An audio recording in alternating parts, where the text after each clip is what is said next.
Good morning, sir. Myself Shabina Nusrat. I am from CSMC. My topic is design of macro assemblers and macro processors. First of all, what is macro? A macro is a single line abbreviation for a sequence of commonly used instructions or code. It is notational convenience for the programmer, allowing them to write a shorthand version of a program. Defining the core concept. A macro is a named sequence of assembly instructions that can be invoked multiple times throughout a program. Rather than repeating identical code segments, macros provide a mechanism for code abstraction and reuse, allowing programmers to write once and instantiate many times with customer parameters. Here we can see the macro types: code reusability, parameterization, abstraction. Coming to code reusability, eliminates redundant instruction sequences, and parameterization accepts arguments for customization, and abstraction hides complexity behind simple names. Purpose of macro: to achieve modular programming and avoid repeating the same sequence of source statements multiple times, making the code shorter and less error prone. And the role of macro processor is it replaces each macro instructions with its corresponding sequence of statements, a process called macro expansion. This happens before the code is passed to the assembler or compiler. And next, the two-pass assembler model. The two-pass macro processor is a common design that clearly separates the definition and expansion phases. There are phases in these two phases, phase 1 and phase 2. Input and main phases are input, main task, actions, and recognition. For input, definition is in pass 1, scan source code, identify macro definitions, store templates in macro library. Foundation for macro expansion. Macro enabled assemblers employ a sophisticated two-pass architecture to handle macro definitions and expansions correctly. Pass 1 processes macro definitions and builds the macro definition table. Pass 2 processes actual program statements and performs macro invocations by retrieving and expanding macro bodies. Pass 1 is definition and pass 2 is expansion.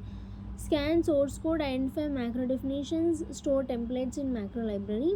Coming to expansion, scan source code again, invoke macros when encountered, substitute parameters, generate final code.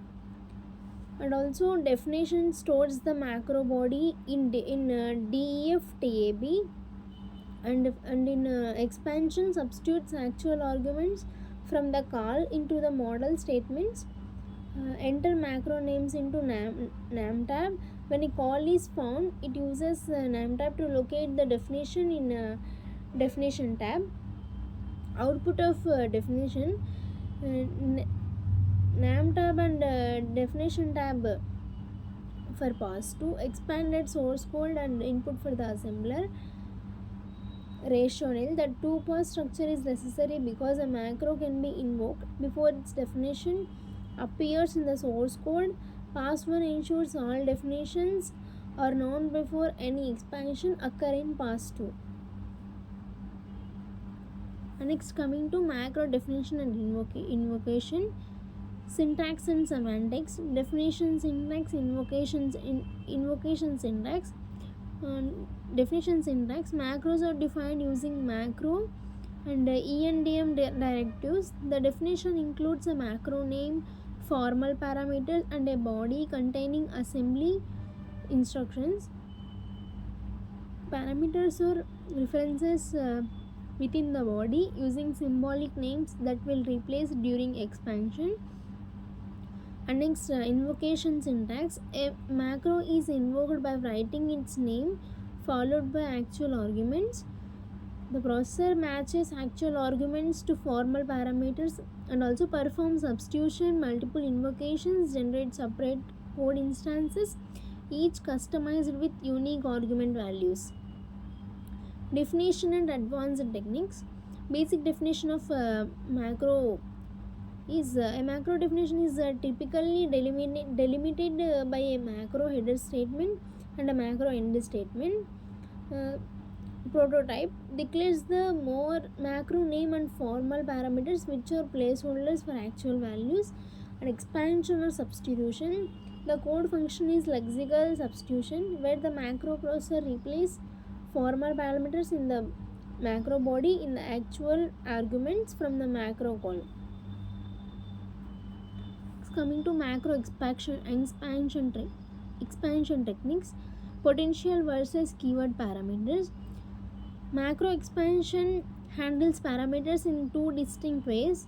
Potential parameters match arguments by order of appearance, making syntax simpler but less flexible. Keyword parameters are named explicitly, offering clarity and allowing arguments in any order, though requiring more verbose invocation syntax. We can see here there are three types of expansion techniques: positional parameters, keyword parameters, hybrid approach. And next, coming to handling nested macros, challenges and solutions. Nested macros where one macro invokes another introduce significant complexity. The processor must maintain a call stack, manage name scoping, handle recursive definitions carefully, and prevent infinite expansion loops. Proper scope management ensures inner macro parameters don't show outer parameters. Here you can see four stages. First one is scope management and call stack, recursion control, and validation. Next, macro processor design, algorithm and data structures. Core data structures, macro definition table, hash map string, macro names to definition, and algorithm to flow. The processor reads source lines sequentially upon encountering a macro definition. It stores the template upon encountering a macro invocation. It retrieves the template, substitute parameters, and queues the expanded code for further processing, potentially triggering nested macro invocations. Coming to advanced features, conditional assembly and repetition, extending macro capabilities. Modern macro systems support conditional assembly and repetitive expansion blocks. Here we can see three types of advanced features: conditional assembly, repetitive blocks, and string processing. Conditional assembly evaluates expressions at assembly time to include or exclude code blocks. Repetitive blocks generate code multiple times with varying parameters automatically. Implementation considerations. Here we can see efficiency strategies and error detection.